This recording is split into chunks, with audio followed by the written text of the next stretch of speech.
Welcome to the Vocational Education Podcast with your host, me, Dan Hill. Today I'm talking with vocational training expert and longtime advocate, Andrew Shea. I've sort of had dual careers to a certain degree, I guess, because I've been CEO and compliance manager and training manager within a number of national registered training organisations. But dually, I've worked for large corporate organisations and headed their learning and development. So looking forward to being able to speak to both of those components today, particularly in my role as chair of the Institute for Learning and Performance. Andrew is on the National Advisory Board for the Institute for Learning and Performance, and that's how we circle in the same circles. Of course, on top of that, we also circle in the vocational education sector together. So it's really good to have Andrew with me today. We're here to talk about, I guess, the offers and opportunities for people in learning and development, whether they're in accredited learning development, corporate L&D spaces, HR, those sort of roles. Well, the first thing I'd like to talk about is the importance of belonging to something bigger than themselves. In other words, so memberships, networking groups, and so on. So if I could ask you, what do you see as the benefits of belonging to a membership organisation, especially in today's world of everything moving so darn fast? Yeah, look, it's really about that community of practice focus and making sure that sometimes when you're carrying somewhat of a heavy burden, you think you're alone and you're trying to work out the best solution moving forward, there's others you can actually bounce those ideas off. There's others who you can say, well, you've got a similar passion to me. How have you overcome this challenge? How can we together grow as an industry? And look, I've been part of a number of community practices, peak bodies, professional development associations, so on. I guess when people ask me, what is the difference for the Institute for Learning and Performance, and why is it different from potential other associations or memberships? It really exists to advance the learning and development profession. It connects people, it lifts standards, capability, the professional recognition of the industry, and not just in the accredited training space or nationally recognised training, but for those who are instructor designers, those who play roles supporting the growth of individuals within an organisation, particularly that corporate organisation. So whether that be organisational development or whether that be investing in individuals for just-in-time training through whether it be asynchronous or synchronous or coaching, there's a really broad spectrum of members. That's why I've really loved being involved with ILP, because you do get exposure to all of these professionals, and often it's learning from those around you as much as it is from the presentations or conference or other setup that ILP offers. It's really that connection and that community of practice. I think people are probably wondering, why are we talking about ILP specifically on the Vocational Education Podcast? Well, it's because one of the arms, if you like, of what ILP deliver, on top of what you said about sharing, I guess, the community and the capability frameworks and things like that for L&D professionals, is that it does offer an accredited program, which no other institute currently offers. And that's a Certificate 4 level, so it's just above entry level, but you can consider it an entry level qualification for people getting into learning and development, specifically in non-accredited areas. So why do you think it's so important to have an accredited training course for non-accredited trainers? Well, I think what it does is really professionalise individuals within the sector and helps them to be the best they can be, to really move the needle from the performance and capability of the individuals they support. So whether that be from a team mentoring, from a coaching, from a performance management, it really helps lift that capability. So we sometimes have a credibility challenge in the vocational space. And as much as I'm as passionate an advocate as anyone you'll find, I know at Christmas dinner, I've got a brother who heads a government department. He'll go, oh, you're still working in one of those RTOs. I saw another news story on that, or you're still in this sort of area. And I always have to almost fight for my place of saying, well, we actually support millions of learners across the sector, and the growth of individuals, whether that be from succession into more advanced roles, whether that be the customer service capabilities or sales or technical or otherwise, the aspirations of a learner is supported by those who have themselves as trainers, have themselves as learning development professionals. And look, it's a sector I'm really proud of being part of. The accredited course in the Certificate 4, not too dissimilar to the Certificate 4 training and assessment for those working in RTOs, really allows that badge for employers to say, this individual has shown their capability within an accredited framework that's regulated by a national regulator, and they've actually shown a level of competence and capability and confidence to be able to do each function of the role. So a lot of people go through their career and they say, well, I don't need to get a certificate because I can just do it. The challenge, of course, is when they go for another role, complementing that experience and the exposure they've had and the outcomes they've helped the organisation to achieve, they've got this certificate that can say, oh, okay, they've met that credential, they've met that benchmark. I can have confidence that this individual is going to be able to do the role that we're actually interviewing or respectively looking at they may be able to fill. On top of just that foundational level of having an accredited badge, I guess, to share with your employer, the other thing I found really interesting, the feedback that we're getting from people who have completed the program, is just how applicable it is in their various roles. So it doesn't matter if they're in state government, federal government, large corporates, small corporates, they get to choose actual projects from within their organisation to work through their qualification on. So it's one of those, it's almost like doing a traineeship, except you get a qualification, well, not accept, but you get a qualification at the end that's a Cert 4, that's all course based. So I found that also. So absolutely, it's a tick in the box and it gives you that immediate recognition for what you should have knowledge and skills in, but it also is very applicable if you're in any sort of starting role. So I've definitely found that sort of feedback as well. I'll just add to that, Dan. I think a lesson I learned through chair of the Industry Reference Committee developing the Certificate 4 and the dual diplomas in training assessment, vocational education training and training design development, was the previous iteration was really you can have whatever colour car you want as long as it's black. It was 9 core, 1 elective. And one of the big things was that individuals, whether it be in the registered training organisation space or in the corporate learning development professional space, need to be able to get training that they'll be able to hit the ground running specific to their job role or the career path they want to take. So whether that be in the Certificate 4 that the ILP partners to offer, or whether that be in any learning journey, you really don't want to be wasting time with something that you don't think is going to help you achieve that target. So that flexibility is really great. I do know, and as an advisory board member, we reflect on that course for the Certificate 4 and facilitation and say, is this really meeting the needs of a professional, not just today, but also into the future? And I know the new iteration of the course had a big focus on that, and you were sort of very hands-on. You mentioned the other day that it's been many months of really being able to get that to a state that allows someone to say, gee, I feel comfortable doing this function in my current job role, but I know how to fish. I can go out and hunt for new information. I know how to use new technology. I know how AI and other aspects are going to actually impact my sector, and it makes them a much more rounded, competent, capable professional, and really a demonstration that they are committed to that quality professional practice and their continuous performance in learning and performance and learning and developing their organisation. So, it's always, particularly as a employer, I've been CEO of some fairly large organisations, and it does give you an extra level of confidence when an individual can speak the language of your organisation, but can also help take you to that next level of your journey. And particularly if they've studied new skill areas and new delivery areas that are really going to help the next generation of those workers coming through to support them to do the best they can in an organisation. Yeah, and you made me think actually about some of those specific areas within that Cert 4 as electives. There's psychometric testing, there's data analysis, there's neuroscience in learning, there's coaching. So all those things can be chosen as electives within that, depending on how you want to apply it to your career. So again, there's nothing like it. That's why it's an accredited course. As you know, being with the TAE, you can't get an accredited course if it already matches something that exists within training.gov.au. So this really does itch that scratch, if you like, of people in the L&D space who wanted those specialisations. So we're very proud of it, and we're really hoping that more and more people get to share the opportunity of not just undertaking, but recommending it to other colleagues as well.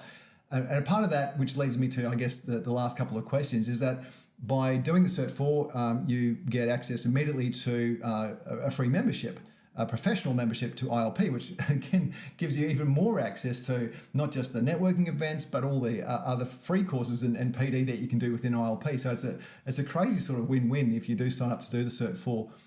So in that, I guess my next question is the networking events themselves. So there's things like L&D Week, the conference, the awards nights. We also have quarterly state-based networking events. Why are they so important for someone in L&D?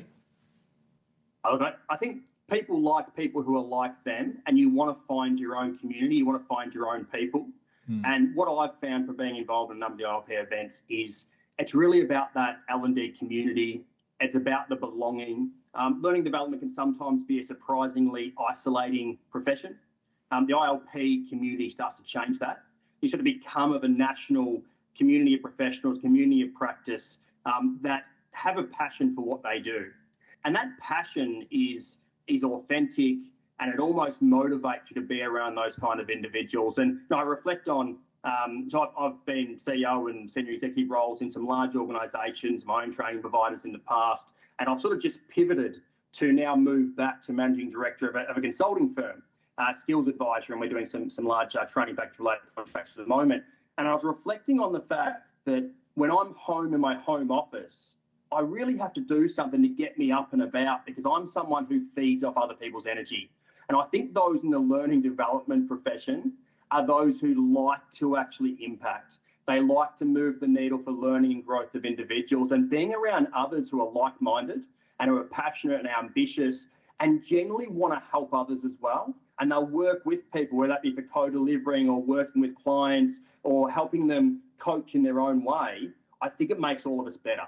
So I think really that sense of belonging matters, especially in a profession and a career that's constantly evolving. And Dan talked about, some of the psychometric testing and some of the technological side and understanding different learning pathways, and also the job roles of the future. How do we coach people to take on those next roles that may not even exist at the moment, or as a minimum to ready themselves to move out of those professions that are going to be deeply impacted by technology and by changing workforce needs and by digitisation, to really allow them to have the competence and the confidence to take on that next role. And I think whether that be from national training programs, whether that be from community of practice, whether that be from professional development, all of it helps move the needle from a human centricity perspective to help people be a better version of themselves. And how amazing is that to be part of? The old saying of it's not who you know, well, it's not what you know, it's who you know, I think can be flipped on its head a bit now. It's not who you know, it's who knows you. And if you're going to benefit, I guess, from those interactions with other people, whether it be learning more about the sector, learning what the trends are so you can align yourselves with, you can't do that in isolation. You're at your computer Googling everything, trying to figure out what the next best thing is, when you could just go to a networking event, be around those people, as you said, like your own tribe, and start asking the questions. And before you know it, and we've seen this time and time again, both for ourselves and for those we know, that when you're in those environments, those conferences, those networking events where you do get to rub shoulders with others, that the most important connections of your lifetime can be made there. The ones that really get your career and take it somewhere. So that, I guess, is just on the table as someone within ILP. You get access to those, you get to rub those shoulders, and you get to make friendships, professional friendships, and maybe even more. They say that your net worth is directly correlated to your network, and I think I've certainly found that. It's interesting. I was reflecting. I was on another podcast recently, and we were talking about leadership and we were talking about strategy. And I was reflecting on the fact, from an old sort of Myers-Briggs terminology perspective, I'm naturally very heavily introverted. Now, introversion and extroversion often is misconstrued as, are you naturally outgoing or otherwise? It's more about where you get your motivation from. But it's not my natural state to want to be on stages and emceeing and speaking and putting myself out there and spreading my own word. I know that you'll be very surprised by that. But the way that I've been able to learn and grow through my career and achieve some results I'm proud of, and my mum's proud of, is really being able to emulate others around me who had already been to the top of the mountain in areas I wanted to improve in. And I think that community of being part of those professionals to aspire to these certain skill sets, whether that be technical, whether that be from a communication perspective from others, once you start emulating that and you're around that, you start to actually demonstrate those traits. And I think the best way for you to learn and to grow and to gain confidence sometimes is not necessarily just the formal learning, as important as that is. It's around sort of those closest 7 people you spend most of your time with. They talk about, your salary is going to probably be the average of those 7, because they're the ones that have the impact on your life. So where you get a choice to choose who you're going to be around, why would you want to be around other successful learning development professionals who have similar ambition to share ideas, to grow together, and to lift the tide for all boats, I suppose, really lift up the learning and development profession, as a whole. And you just reminded me of another thing I didn't even mention there as far as networking goes, is every Friday morning we have the Learning Lounge, which is free to attend, and you just come in and you put on the table something you want to talk about, and before you know it, you've got experts from around the country who are very happy to share their ideas with you for free. People pay tens of thousands of dollars to attend mastermind classes, And speaking of which, even as soon as tomorrow, I know this podcast will be out probably after that, but we have the business roundtables as well that we do every quarter, where we actually have people in L&D businesses. So at the business level, you can be around those people and ask the right questions. So it's as unlimited as you want it to be within that sector. And so that's why I'm just absolutely proud. And I have been a fellow member now of ILP for, I'm going to say 8 years, maybe longer. And then, as you know, a director now. So I'm loving that role. And I think for anyone out there who is listening to this, because this is why we're doing this, it's about sharing information so people know that it exists. Just have a think about your role, your career. Could you benefit from this? If you can, reach out. I mean, it's that simple. And I think, look, there is no professional development or nothing you do where you put yourself in a position to grow and to learn that is going to be bad for you, if you have that view of it as an education. Now, there's a whole range of professional development, communities of practice and networks. Find what is your tribe, what is your community. I guess what we're talking about today is the fact that if you are a passionate learning development professional and you haven't thought about ILP as a potential home for that passion, and because there's a lot of competing noise and people selling tickets to things and so on. And again, all of them are valuable. And I'm not saying that one's better than the other, but from my personal experience, both as a member and as the advisory board chair at the moment, as a speaker at events and being to a lot of different functions, I genuinely believe there is significant value of being part of the ILP community. I'm doing this as a volunteer role. And the reason I say that is not to say, because you should pay me, it's to say I'm doing it because I'm passionate that it makes a difference, right? I'm a busy guy. I run different businesses and do different things. I volunteer my time to be part of it because I generally believe in the impact of the ILP community to really help learning development professionals be their best and work with others to help grow and to help better achieve outcomes overall. And it is definitely one of those communities that you get out what you put in. And we see the people who put their hands up to be regional advocates and, pardon me, speak at events and things like that, and they get back what they put in. And we're here to support that, basically put the foundation under that, so that if you do join, you're not just lost in the as a number. You're definitely not just a number. You're way more than that to the rest of the community.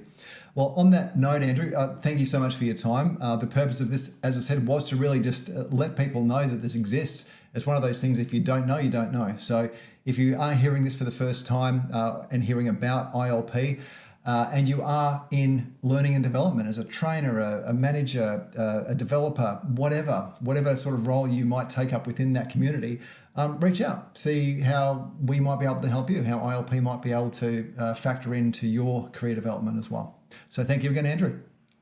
No, it's great to be with you.